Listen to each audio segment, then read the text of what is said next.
Hey everybody, welcome back to another edition of Printings Alive with me, your host, Warren Werbitt. And today, as always, we have a special guest. We have with us Erika Diamond. How you doing, Erika? I'm great. Thanks for having me. Pleasure is all mine. So go with a little monologue just so I could let people know what's up. So I've already said it, but today's guest is Erika Diamond. I've known you for a long time. As we get older, the longer seems longer, but I like it. And so Erika didn't just build a business, she built a brand, which is pretty cool. It's actually similar to what I did, but I didn't know I was doing it when I was doing it. So from entrepreneur to author to keynote speaker to podcast host, you've evolved with intention. But what really fascinates me most is like how you started and how you stayed relevant, because you're pretty relevant and you do a lot of things. So today I want to go a little deeper into like the growth, the pivots, some pressure, and what success really looks like for you now and how it is. So we welcome you with that. Thank you. I'm excited. Cool. So first question is, when you think back to your early entrepreneurial days, what did you instinctively understand that helped you win? That's a great question. I would say I instinctively understood that understanding people was the route to success. I knew that I sold products. You remember, you printed on my catalogs at the time. I sold promotional products. So pens, t-shirts, caps, mugs, t-shirts, all with corporate logos. And I understood that people could get those products anywhere. They could buy promotional products. Every Tom, Dick, and Harry was selling them. But I think that I built my company and I maintained my business because of me. I think that people buy from people, especially when you're not making the most unique product in the universe, right? So I learned that early that people are the foundation for the company. Yeah, it's funny because you hear so many people say that, and yet so many people don't live by that. Yeah. No, I live by it. And everything I ever say, by the way, I'm the same on camera, off camera. Everything I say is pretty true. And that's actually one of my pet peeves is when they're not in alignment with what they say. I'm not perfect, but whatever I say is generally true. And I really, truly believe that really, at least for me, the core foundation was the hustle, was the knocking on doors, was the showing up, was going the extra mile, was just me being there for them. And I think, and even I speak about it, Warren, also, like even when I was a 24-year-old entrepreneur walking into the bank, getting my business, handing them my business plan and getting a line of credit, even that. And I shared it in my first book, meaning put yourself into the business plan. It's not just numbers, put the entrepreneur into the business plan. Show them if you've ever won any, you were a salesperson of the month, like anything that you've done. The visionary behind the brand is so important, I think, to the company. So listen, when you know more about a person and who they are and what they do, then you also forget the relationship, the connection. And it's really the connection in the field because you said it. Listen, I'm in print. Wasn't selling anything that no one else was. There was actually too many people selling print. Yeah. And a lot of printers just drop their price to get the work, but who wants the work for free? So, how do you go at it? You go and you build up what you do and you take ownership. And the one word that comes to mind actually is authenticity. Because it doesn't matter what you do. And I get that a lot because my story is the same all the time. I think what I think, I do what I do. I wear smaller shoes, easier to get out of my mouth when they get stuck. But, but it works. And so throughout all of this, were you confident from the beginning or did it come about as you were going? So if we're talking back to those first days before my company was acquired, was I confident? I really don't know. I had such blinders on. I never looked. I had tons of competition. To this day, it's never who I am. There's tons of people who have always done what I've done as I've pivoted, as I've evolved. I always run my business with blinders on. Not that I don't look to see what other people are doing, but I'm very laser focused. And so was I worried? Yeah, maybe if we had like a quiet season, I would get worried. But generally, I was pretty strategic in how I went about things. And back to what we just said about people and it being the foundation, like that's how I think and probably how you grew your business too, which was someone would come back to me and say, Erika, okay, you're selling what Joe's selling. But because we built a relationship, they would say, like, if you can come in, they give me last refusal, which is what every person wants. They'd be like, if you can come in cheaper than the 3 quotes, you get the order because I like you. I like working with you. You deliver on time. You have great customer service. So, listen, did I ever doubt myself? Of course, if we had slow periods. But I had a pretty good track record. We were in the company, Profit Hot 50 company, one of Canada's 50 emerging growth companies. But to start with, you were never afraid to talk to somebody.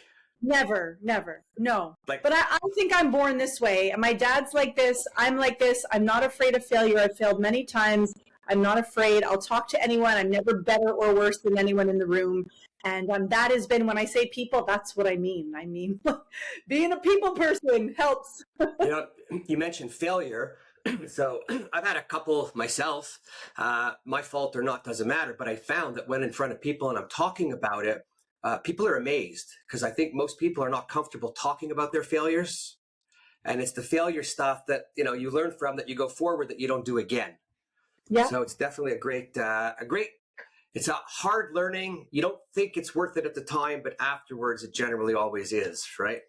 So, was there a time where you feel like you were broken down and people didn't see you in the struggle to build a business, or were you always the confident? My problem was not being broken down and confident. My problem was more, and that's my story today, was more like teetering on burnout. I was so driven. Before I had my kid, I was in such hustle and growth mode that I ignored myself and I ignored boundaries, and I found myself in a therapist's office on the brink of burnout. Hello. So I never doubted myself for some reason. And to this day, I think, and I coach. I have a full-time coaching practice for women, and so many high-performing women I coach have imposter syndrome. I definitely, for sure, had imposter syndrome, saying, like, do I belong in the room? But the concern at the time was never, no, because I was proving to myself, I was setting my goals and they were manifesting. In full transparency, I was growing every year. This was pre my kids, although I did, towards the end, before I sold my company, I did have my son. But we were just growing because I loved it. I love to work. I love what I do. I'm in full alignment, and I have been since I'm 24. I'm turning 51. I'm always in full alignment and so passionate about what I do. So of course, do I hit roadblocks? Absolutely, but always driven and always confident about what I'm doing. Always learning, always evolving. So my trouble at the time was more that I didn't honor my boundaries, and I was kind of heading to this not good entrepreneurial burnout place. I'm kind of laughing because when I look at everything that you do, I'm saying, where did you calm down and slow down, and how do you don't have burnout? Because it doesn't end, right? It goes. I've been good for a long time, over 20 years. That's good. So, and then when did you realize that you were building a personal brand and not just a business? Because I don't know that people. Maybe some do. I didn't set out with that. I didn't even know what a brand was then. I thought it was like Gucci and Cartier and, all those others. I haven't built a personal brand, I don't think, until very recently, probably the last 10 to 15 years. My first company was Unique Corporate Gifts. It was never about me. It was about the company. We had a website. I was the founder, and I brought in a lot of customers, like with my salespeople, but the customers that I brought in, most of them, I literally knew them. They were people I knew. I picked up the phone, I called them. But I was not the brand was the brand.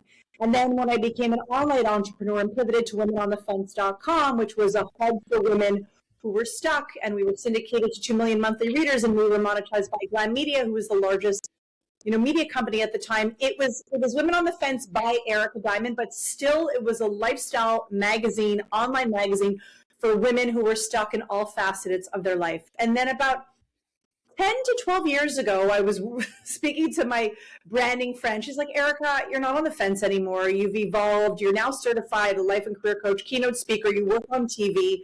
Like, I would pivot away from womenonthefence.com. And at that time, I wasn't publishing as often anymore. And so I pivoted from the blog becoming the business to truly monetizing me. So I've been the face, I am the brand for the last probably 12 years.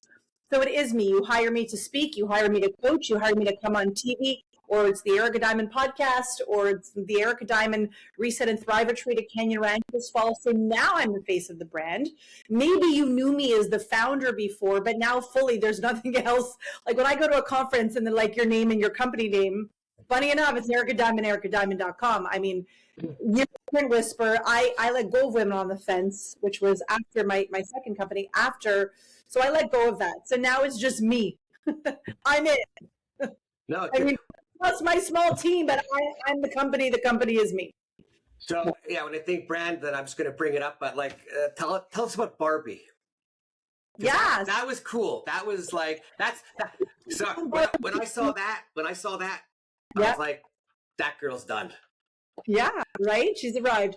So in my Women on the Fence days, they saw me as someone who is an inspiring female Canadian leader, an entrepreneur. And when Mattel launched Entrepreneur Barbie in Canada, I was the spokesperson for Entrepreneur Barbie, inspiring leadership in young girls and inspiring young girls to become entrepreneurs. We had the Barbie Business Bursary, which is where young girls up until age, I think it was 16 or 18, were allowed to submit their business plans and their business ideas. And Mattel gave them $2,500 in funding for their business idea as young girls, which was so cool. And of course, I sat on the committee for that. And to honor my role, I was called CIO, Chief Inspiration Officer of Entrepreneur Barbie. And I have her in my closet here in my office. And they made the Erika Diamond Barbie to my likeness to honor that role. They took a 360-degree kind of mold of my face. It has the bump on my nose. It has the mole on my eye. They took it after a picture of my red dress and like my hair, although my hair's not good today, but they took my hair. By the way, your hair looks fine to me. You're sweet. So she lives in her casing. She's now in my living room. But yes, very cool. Cool. Own authentic Mattel Barbie, which is awesome. It's definitely a cool high. But to me, that's when there was a brand. Yeah, I guess. They made you. Erika Diamond Barbie. It was perfect. So reinvention and evolution and how you go on. What came after you sold the promotional products company? Yes. So I'll tell you how it's a fun little story. I sold my company. It was bought by Bentley Stores, who was the Canada's largest retail chain of bags at the time. Not anymore. Right. They were at the time when I sold in 2006. So when I sold in 2006, I had one son who was 3. I was pregnant with my second son at the time, and all I wanted to do was just stay at home and be a mom. And I knew I had one chance to raise these kids. So I sold my company. I stayed at home for 3 years to just be a mom and play at home, and that was wonderful. And then in 2009, I got the entrepreneurial itch again. My husband said, "Why don't you come work for me?" I said, "I'm pretty sure that'll be a recipe for divorce." No can do it. He's like, "You can sell snow to the Eskimos. Come sell for me." I said, no. So I was at a Mommy and Me luncheon. I know, Ward, this is probably so boring for you, but I was at a Mommy and Me baby group, and I met Tracy, and I'm like, Tracy, we were like, what do you do? What do you do? I'm like, I don't know, I'm looking to start a business again. I don't want to work for anyone. I want to like be there for my kids. I don't mind working longer, but just want the hours. I want to be there when I want to be there for my kids. So I was like, what do you do? She said, I'm a blogger. I said, what's a blogger? I've never heard of that before. She said, well, I write about my life in kind of like this online diary sort of format. And I was like, wow, that sounds kind of cool. I was like, my life is totally uninteresting. Nobody would want to read about it. But then I went home and I Googled, like, what's a blogger? And right away it took me to deuce.com, DOOCE.com, and I learned about Heather Armstrong. Heather Armstrong started this blog, Deuce, and it was about being deuced. What she was writing about her work colleagues, posting it online in a blog format, and then got fired for it. So, and I read that Heather Armstrong was making $100,000 to $150,000 a month working from home in ad revenue. I was like, that sounds really interesting, working from my sweatpants all day. So I was like, but I'm not a writer, and I'm not a businesswoman first. I love this idea. What can I do? So I said, okay, maybe I'll start a blog. I'm like, okay, I'm a terrible cook, can't start a cooking blog. I never wear makeup unless I'm working, so I'm not going to start a beauty blog. Like I'm not good at entertaining, like in cooking, so I'm not going to have like a Martha blog. Where am I traveling, pregnant with one son and a baby at home? So I'm not going to start a travel blog. But in my company, I had always mentored women, loved working with women. And I was feeling so stuck at the time. I'm like, that's what my blog is going to be. I'm going to create a community where women who are currently stuck in their lives, dead-end job, a loveless marriage, they're gay and they haven't come out to their family, they're overweight and they want to get healthy, women who are sitting stuck, who are not living in alignment with their truth, we're all going to get unstuck together. We're going to share our stories. We're going to learn from people who've gotten off the fence. And I'm like, I'm going to freaking start a blog. Cool. On September 11th, 2009, I wrote my first blog post. I called it womenonthefence.com. And I knew I was home. I had arrived. I knew I had found my passion. And from there, people like Ellen DeGeneres and Gordon Ramsay and Denise Richards and Brooke Burke and Pierce Morgan, they started like following me and sharing my blog posts. It was the days of Twitter. I'm an early adopter of social media. And they started retweeting my posts, and my blog just kind of took on this organic life. We were syndicated to about 1.5 million monthly readers, monetized by Glam Media. And that in turn, it was Women on the Fence. Again, I was kind of in the back shadows, but part of it, of course. And so that happened where I started speaking how to grow a business, and I had always coached women and mentored women, but was fully running the blog. And then the evolution was about 12 years ago, I was now like fully life coaching and writing and speaking and working on TV and writing a book, like written a book. And that's when I decided, you know what? It's going to be less about the content. I'm going to publish one piece of content every week, which I do, either a blog post or a podcast episode. And I'm going to start monetizing me. I don't want to keep up with this whole writing thing. I want to monetize me. I've done too many certifications. I'm too smart to not step forward and run this company with me. So I realized like I could monetize the blog, or my agent can book me for an hourly fee that I'm proud of. I can sell a high-end coaching program. I can invite people to my high-end retreat. I sold a TV show a couple of years ago. I have a podcast. So I said I'm going to. So I pivoted to these arms of Erika Diamond, which is number one, speaking, keynote speaking. That's where I get in the room. It's my favorite thing to do. I speak to people like 50 people up to 2,000 people. And from them, some of the women come into my coaching practice. Then from there, they're going to come with me to my retreat this fall at Canyon Ranch, the Reset and Thrive. And then my fourth arm is media, the podcast, doing this like with you, Warren, selling the show, Zen Life, and other media that I do.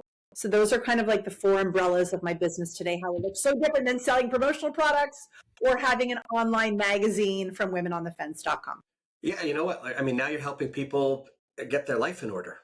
I think so. The work is really impactful. It's incredible. I have a small little lean team. I love it. I work from home. As you see, I'm in my home office. There's no more like I had all those employees. I really wanted to keep it lean and smart. I have my agent. I have my assistant, like my agent who books me for speaking. I have some ads on my podcast. Like I really do it my way this time. I'm 50 and I was like, it has to make sense for where I'm at in my life right now. I feel the same way at 59, actually. Just you hit a point, and you know I'm doing consulting. My goal really in the consulting is I'm working with print owners. As a former print owner, I just want to see these people succeed. Yes. Right? Yes. What's frustrating is not a lot of people want to see themselves succeed. Like they're their own blockers, right?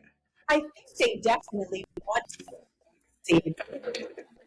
They don't know how and a lot of times we just get in our own way, you know? Yeah, so it's really good. And I don't want to have 120 employees anymore. And I don't want to have, it was great and quite a learning experience. Yeah. Definitely easier to move as a small team or as one. Let me ask you, from then to now, has success changed, like the meaning of it for you?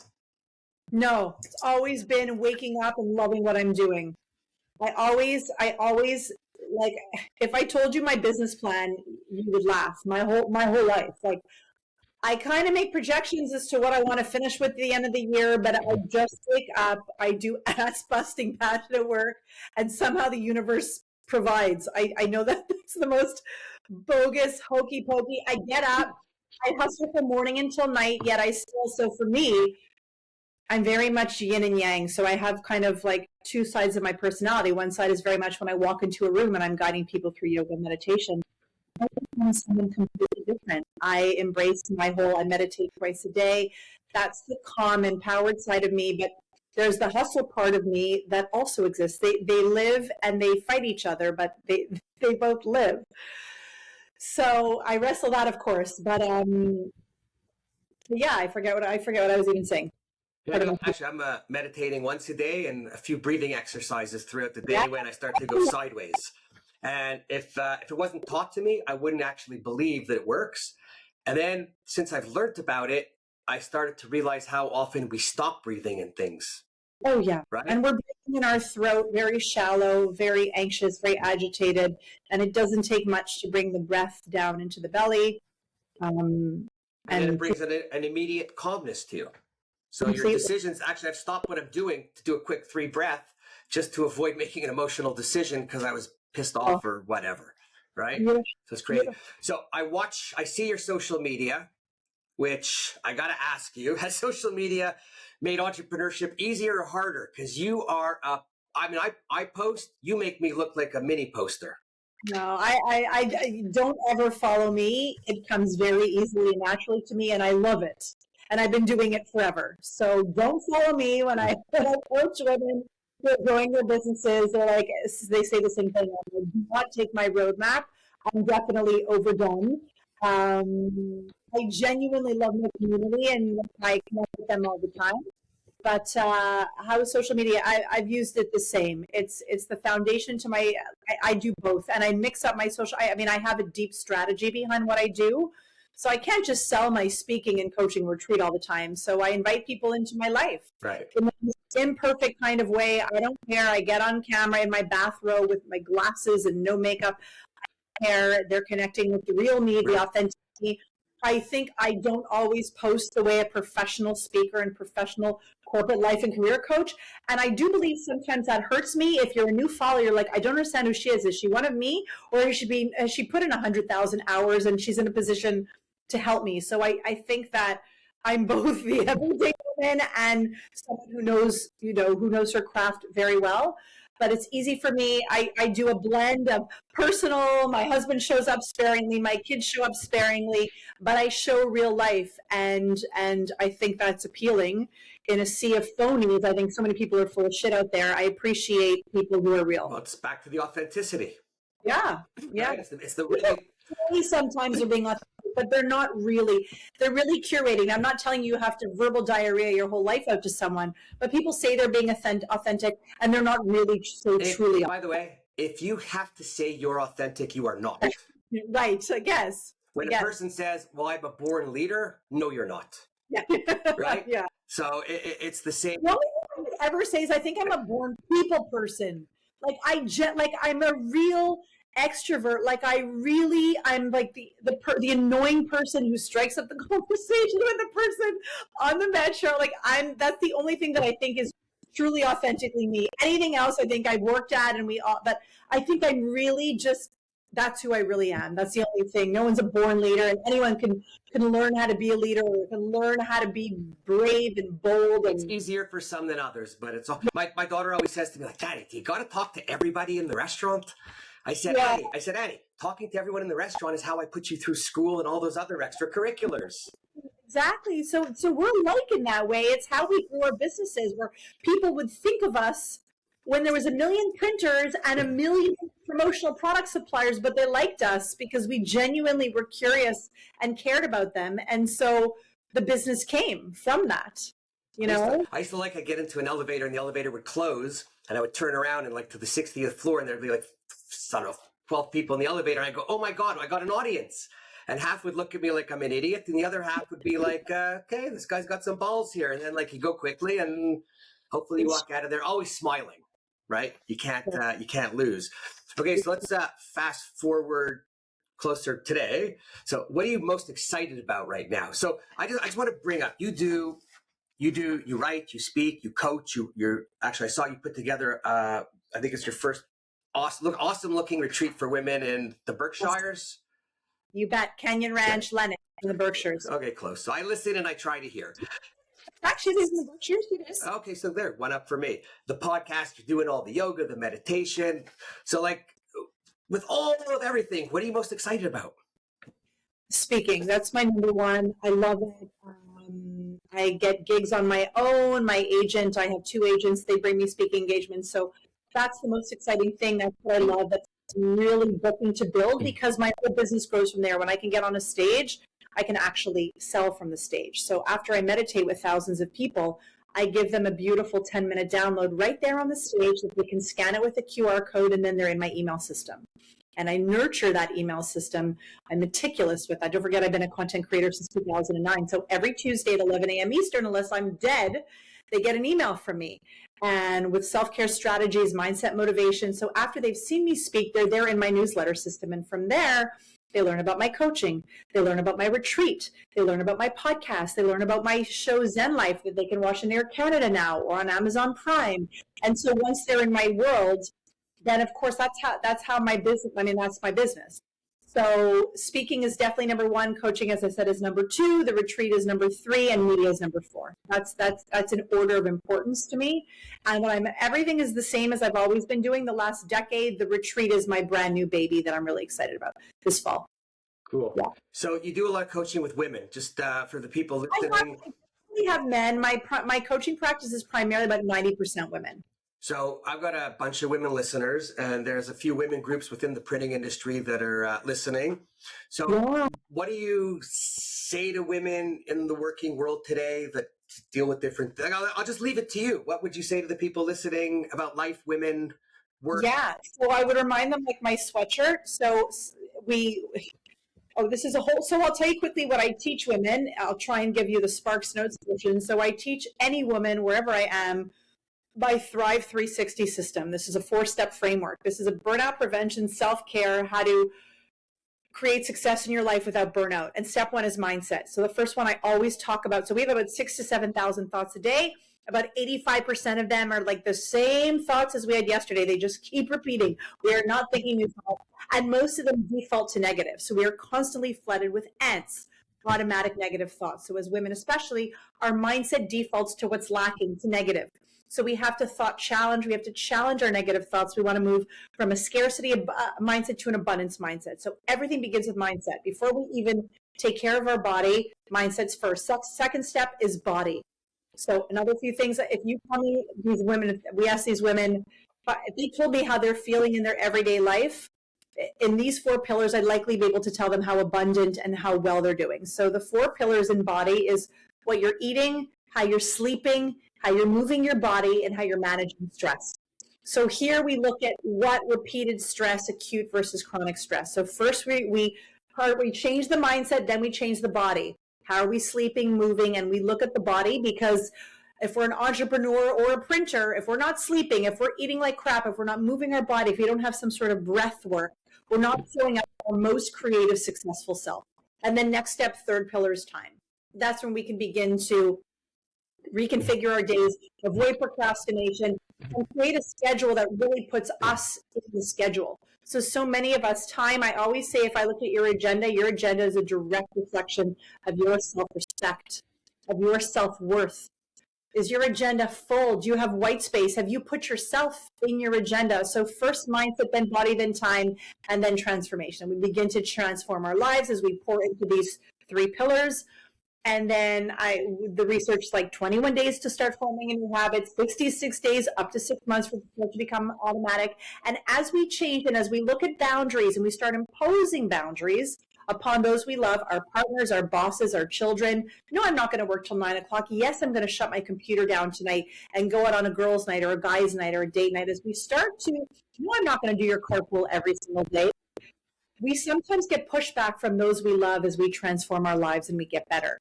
So whenever I speak, I have a picture of a male cheerleader and a female cheerleader with like pom-poms. And I say most of the time as we begin to course correct our lives, we have to be our own cheerleaders. Our transformation is for us, because most of the time people loved when we were tying ourselves into a knot. So we have to be our own cheerleader in our transformation. And that transformation is never linear. We fall off our wellness wagon. What happens? We get back on our wellness wagon with grace and compassion for ourselves, and we start again from step 1. Mindset. Are we back in the scarcity mindset? Then we start taking care of the body again, eating, sleeping, moving, stress. Then we start to look at the days again, procrastination.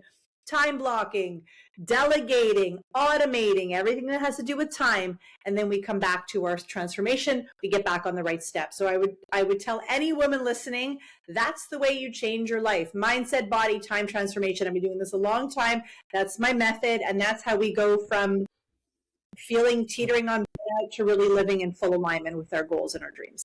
So I'm listening and I'm thinking it's not only for women. If you're a guy out there, you want to listen to this too, because that's my whole talk. My talk is my 4 steps. I give it to men and women all the time. But you asked me about your print women. That's the identical format. Right. The same thing. There's no difference. I'm thinking so I did a 360, but not your 360. And I don't know that it was a 360, but as things happen in life, business changes, life changes, kids and all that, you readjust. And it starts with your thinking, and you have to believe it first before you go forward. And then for me, it was in the thinking and the changing, everything kind of followed. So I started eating better because I was going to the gym, and I didn't want to eat crap because I was going to the gym, not because I'm a healthy guy. Yeah. It happened indirectly, and I didn't have to say I want to be healthy, because then it wouldn't have worked. It didn't happen indirectly. It happened very much on purpose. And what happens is we get this motivation with these small micro habits continues the motivation and the momentum to keep going.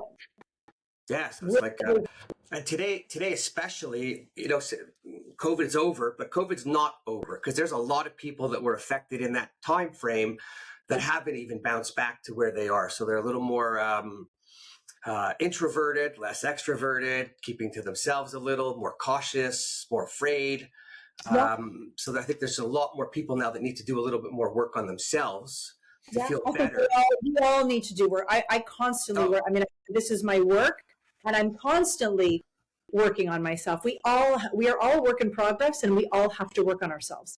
And I say, if you don't work on yourself, if you don't work on your well-being, then your non-well-being, your illness is going to find you at a time that won't be so convenient for you. So do you have any top 3 pointers that people should do without getting to, some people don't want to get into a program because they're fearful that they're not going to finish it, and there's all this other stuff to do. So what do you tell people to slide them into a different position slowly without being fearful? No, well, if someone's just listening to this and they feel like crap, they're working too hard, they're not doing anything for themselves, I always like to give 3 quick tips, 3 quick wins that will change things for you. Number 1, program yourself to start going to bed 15 minutes earlier at night and waking up 15 minutes earlier in the morning. So exact same thing, just shift everything back 15 minutes. Why does this work?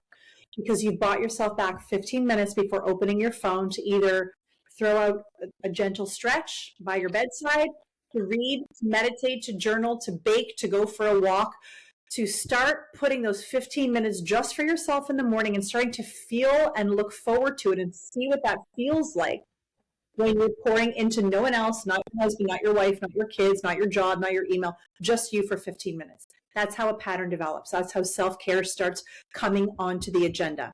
Next, and the beauty of that is it lets you go to bed earlier, so you get like the sleep pillar on the self-care pillar. The next thing is breathing. Mm-hmm. Anything from this, breathing is life-changing. It rewires our brain for calm. It's the only thing, it's science-based, it's black and white. It's free. It's free. Every piece of self-care, the best pieces of self-care, they're free. Walking, water, breathing, sleeping, social connection, they're all free. But as far as what did I say? Walking or water? I have both. What did I say my second one was? Look at me. Short-term memory, but I think it was water. This is like my 50-year-old brain. So the first one, of course, is the 15-minute, and then the second one is walking. And so we can all take a 10-minute walk. You keep your shoes at your desk, head out for a 10-minute walk. It changes our body. It changes the cortisol in our body. So 10-minute walk, just throwing in a 10-minute walk a day. And the third is, which I was going to share as my second, is the breathing. So I started to say that breathing is life-changing. So bedtime, walking, third is breathing. And I teach anyone who needs to learn 2 breathing sequences. One is a simple box breath. Inhale to 4, hold to 4, exhale through pursed lips to 4, and hold at the bottom. A simple box breath, 6 to 12 rounds. We all have 90 seconds to 2 minutes to breathe. Or a 4-7-8 breath, which will serve as a breath for anxiety or sleep or just general well-being. Dr. Andrew Weil, you inhale through your nose to the count of 4, hold your breath at the top to the count of 7, blow the air out through your mouth to the count of 8. Same thing, 6 to 12 cycles, and that will change your brain chemistry. I have my clients set a timer in their agenda, 10:30 in the morning, 3:30 in the afternoon for a breathing break. You are going to be a different person in 3 weeks from now if you practice that. And then after 6 months, traffic won't piss you off. When you get the bad email, you'll react differently. So just now, to change your life with those 3 simple things, pick one: the breathing, the walking, or the bedtime routine. Any of those things will move the needle for you. No, the breathing, actually, you can't stress enough, because you said in the car and all that. I've in the car pulled over for 3 minutes, or even at a quick red light with my eyes open, because you don't have to close your eyes. The breathing, and if everyone would just know that, there'd probably be less road rage. Yeah, there'd be for sure. Because everybody just and how to regulate their nervous systems in school. I think there'd be a lot less murders, drug addiction. I think there'd be a lot less of many things in the world if we taught kids how to regulate their nervous systems in elementary school. There's a lot of things we should do for kids in elementary school. Like maybe give them, some good teachers that are able to do their jobs properly if the government would take care of them. Learn about business plans and finance and taxes and how to be a good partner or husband and wife. And there's so many things that they should teach in school. Just not the stuff that they're teaching. Well, some of it's good, Well, that's a whole other conversation, but I don't remember anything from what I learned in school other than to know that everything I'm doing is nothing that I did to study for. So unless you're going to be a professional where there's set guidelines, philosophy doesn't do anything for anybody, right? Just for conversation. So, wow, there's so much stuff. People, is there any common trait in the people that you see that maybe people don't notice, but all have? Yeah. Most of the people that I see look, most of them have imposter syndrome.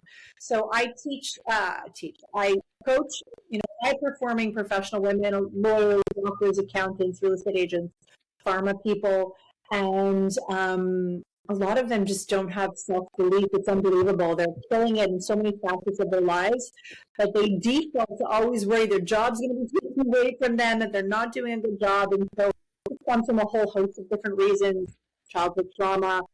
If you had a parent whereby you were the person who brought home a 92 or 93, and your parents said, "Where's the other 7%? Never good enough," all those things. So the way that we fight this is by getting out of our comfort zone and exercising our resilience muscle all the time. Every time you go out of your comfort zone and prove to yourself that you can challenge yourself and do something, that you can come back from failure, that failure is neither final nor fatal. That builds our resilience muscle, that builds the confidence. So you'd be surprised, all these women look so confident, but they're so insecure and they have such imposter syndrome behind the scenes. I see a lot people, so they're performing at work, but they are falling apart in their personal lives. Not falling apart, because when someone's in full-blown burnout, I don't see them. So if I sense that someone comes to me and I sense it's something deeper than requiring life and career coaching, I will redirect them back to their family physician. But so many of them are killing it at work. Their kids are doing great. They are not doing great. They're not sleeping well. They're not taking care of themselves. They're overweight. They're not eating well. And so they're performing at work. Their kids get them, but they are last. So they need a whole system reconfiguration. And that's what I do with them in coaching. We reconfigure their entire life system. Time management, self-care, body, leadership, everything gets rejigged with my help. So that's it mostly. Like I said, everyone gets them but them. Imposter syndrome is something that I see. And I see a lot of people living a life that they think they should be living because it's what society dictates to them, instead of giving a little bit less shit about what people think. So a lot of them are in the wrong job, in the wrong thing, doing the wrong thing simply because it's what they think they should be doing. They're on the treadmill. Sometimes they burn the boats. Sometimes we just burn the boats in different facets of their lives. And it's scary, but sometimes it's liberating. And we don't burn the boats without a contingency plan. I'm not that kind of coach where I'm screw it. Quit today. You're going to give away your $500,000 salary and you're going to go to nothing until we don't burn those boats. That's just not a smart burn. No. Do a different kind of burn, but sometimes it requires a whole life overhaul. I've had a lot of lawyers leave practice really who are stepping up to be partners and are doing in-house counsel. They make a little bit, they make some less money, but they have much more work-life balance. Not the stress. Yeah, because they realize, is it worth it? So if they can make a little bit less money, but vastly improve the quality of their lives, we look at that, and sometimes they say, I'm going to go for partner and I'm going to find a way to make it work. So I see a lot of that. I see a lot of people like, this is what I built. This is what I should be doing. But is this what you want? Is this what feels good for you? Is this what excites you? Is this what lights you up? So those three things I'd say are things I see a lot. Yeah, I think people in general looking and seeing what you think you want is rampant. And yeah, social media is such a problem because everyone posts their highlight reel and makes everything they're doing look great. I can't even tell you, I have coaching clients who are like, Erika, I would like to coach you because I would like to be you as an online coach and a speaker and da-da-da-da. There are times where I bouts of quiet where I'm like, where's the next speaking engagement? Everything looks great online, right? So, maybe not a great analogy, but in my world, so being single, I go on an app, I'm looking at an app, and everyone's putting their best picture forward. Yeah. No, but I can't, I'm not appealing to that. I'm not attracted to that because I'm saying if everyone's putting their best picture forward, it's not real. Because who's real? And then, you talk to a few people, you go out, but you find out very quickly from what the image looks like. Well, I do because maybe I ask a couple points. Obviously, they show up quickly. If they look like their image, but beyond their image, you can, I guess, detect if they're. I have a good knack with just knowing people listening, they're talking, and figuring out what's real, what's not. And it actually gets scary when you're looking because it can be intimidating because you don't want to go into that space. Right. Right. And then I guess there's some people that get left alone because they make their image so perfect that no one's perfect, so people are afraid. Makes sense. I don't know. Life's kind of crazy. Life's kind of stressful, but it's all good. It's all good. Yeah, I don't even know what else to ask you after that. That's like a whole handful of stuff. You got tons of energy. It's awesome. And I think it's awesome that you're just helping people be better people. Thank you. I try. I think everybody needs to roll it back, right? Everyone just, as life goes, the pressures grow, the wants grow. Hollywood shows more, people want more. And for me, I just give me a nice bonfire by the lake in the country and probably the best weekend. With a couple of fish? The fishing goes without saying. And I'm by the lake, so as long as I'm by the water, I see the fish, even if I don't have a rod in the water. It's a mental thing, tranquility, and it just keeps moving. So it's pretty cool. Wow. So before we close it out, I don't know what else you want to say, but I'll say, is there anything else that you'd like to add? What do you want to close with? You want to talk about your retreat that I think might be of interest to a couple of people? I'd love to. So for any of the women watching, we're going away for the most epic girls weekend. So October 15th to 18th, 2026, we're going to Canyon Ranch, which is literally the best spa in North America. So we have 3 days where we're learning about everything that the modern woman, that I want to learn about, that my clients, that we all want to learn about. So sleep, nutrition, movement, stress. There's menopause for some women. There's the best experts in North America. I'm curating a beautiful experience. So I always say this is a run your own rhythm retreat. You can come to the things, go to the lectures. You can grab a book and sit under a hammock. This is wellness of what your body needs. So there's morning fall Berkshire hikes. You get $200 a day every single day in spa credit. So every day you can get a massage or a facial or a wrap. You got my journal, my best-selling goals journal. So we're going to do fall goal, plot your fall goal in 2027 goals. We're going to do yoga and meditation together. There's exercise. Like I said, there's hikes, nutrition. It's going to be, you're going to come back not only rested with the most epic girls weekend, you're going to come back with a total direction. It's called the Reset and Thrive Retreat at Canyon Ranch with myself. Everything is, you can learn about everything at erikadiamond.com. All the information is there. I want to go. Maybe the next one. Yeah, maybe. Well, I was going to say, I'm like, if you identify as a woman, you're invited, but I think you identify as full male. So, sorry. But But yeah, it sounds that good with everything that you want to do, right? good. So awesome. Curious who has questions, they can connect with me online. Yeah. Cool. Yeah, when I post it, I'll put the website and everything so people can go and look. Awesome. So, first of all, thank you for taking the time and coming and sitting in and telling everyone what's going on, what you're doing, and how you're helping people. I think it's amazing. Thanks for having me. You were awesome. Pleasure. So before we check out, as usual, everybody knows if you want to hear something, let me know. If you know someone who wants to be on, let me know. If you've got something you want to say, let me know. Otherwise, I hope you made it to the end, and you know where to find me.